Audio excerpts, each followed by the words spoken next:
But you know, Iceman here is not going to be an easy opponent at all. I think like Iceman is one of the top players too, and is believe is on the dashboard as well, the world dashboard that is.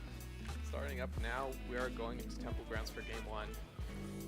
S3 loving those default chillas and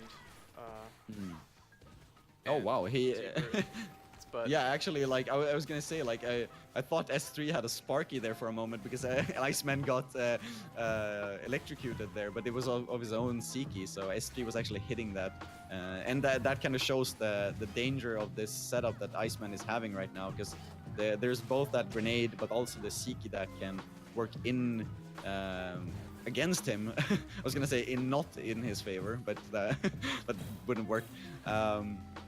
Now both players have the rushes available, and yeah, go ahead. Sorry. Well, I was gonna say one of the things that makes S3 such a dangerous twin is his huge focus on just movement tech.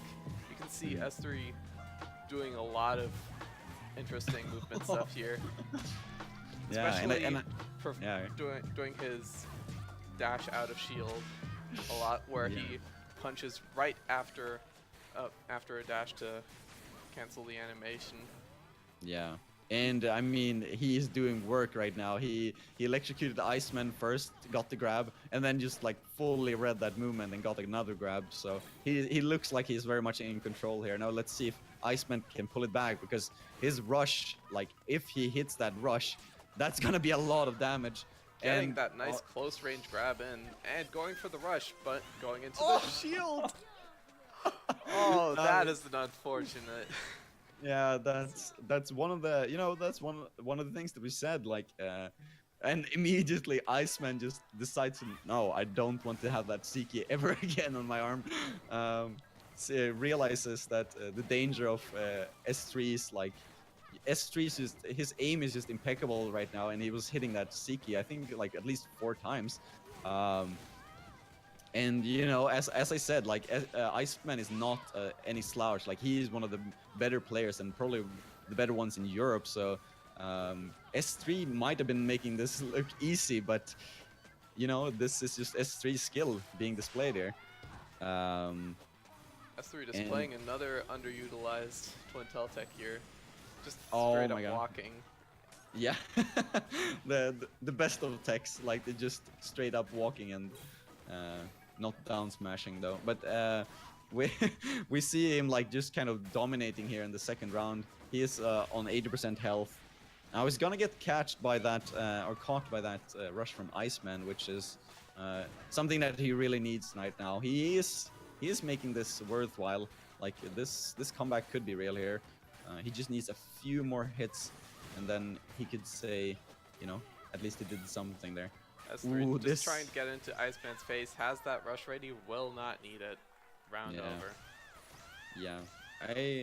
Now, one thing that is new from S3's side is that he was actually using that cracker, which is something I've never seen him use before. I think every time I've seen S3 play, either online or in tournaments, he's always been going with the kind of default twin tail. You know, correct me if I'm wrong. You were there at Winter Brawl, so but you know, he has been very much one of those twin tails that have been kind of not utilizing, like, you know, he has not been going for double chillas or going for the what is it, the umbrella, but yeah, the parasol. He's been going for, yeah, the parasol. Sorry. But if I recall correctly, I've been seeing mostly him using the Chilla and the Thunderbird a lot. You know, having best of both worlds. You have the Ice Mine games and you have the electrocution from the Thunderbird, which is, you know, despite its like three or so nerfs, it's still pretty good. You know, it's one of my favorite arms as well. So, you know, come on S3, bring that out. We want to see it. He might not need it though. He was doing so solidly against Iceman there. What do you think Iceman needs to do to kind of switch things up here in the next game? Orthuss being sorry, very I was just reading the bans. We're going to DNA Lab next game. Yeah. Anyways, I was gonna say S3 focusing so much on movement does not really need the parasol to punch parry a lot, so he usually ends up switching the parasol for a light arm. I've seen Tribolt and Biffler in Winter Brawl, and it looks like he's going for the cracker here. Yeah. And they're going to DNA Lab for round 2. Iceman switching for Ninjara this time.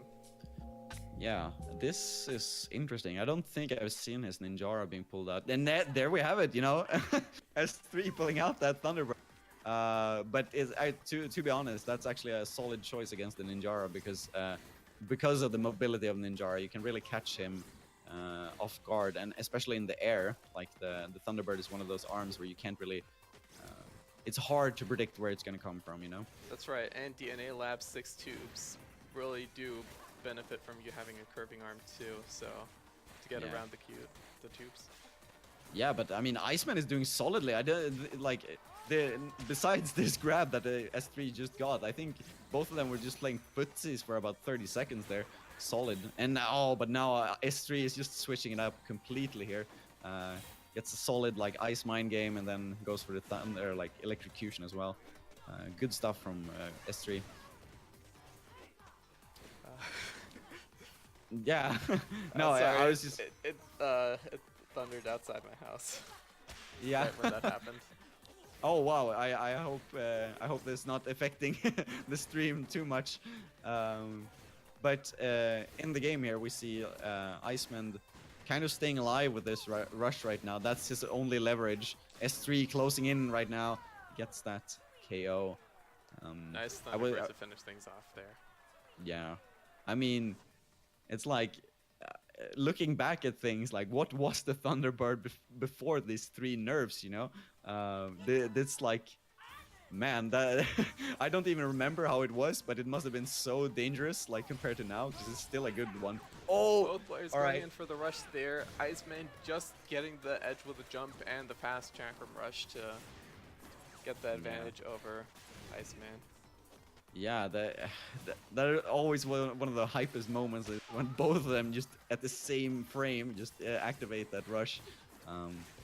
Now Iceman doesn't seem like he can handle this pressure from S3. He's just in his face. Oh my god, that was such a good combo there. Yeah, besides the rush trade, everything this match has just been going south for Iceman. S3 getting a lot of close range jabs in and closing that distance on Ninjara, so Ninjara has nowhere to run. And S3 takes the series. Yeah, very solid play from S3. You know, we haven't seen him in a lot of online tournaments, but here, you know, he's definitely been keeping it up. He's like currently in the top of the world dashboard, so you know, we know that he has the skill to back it up.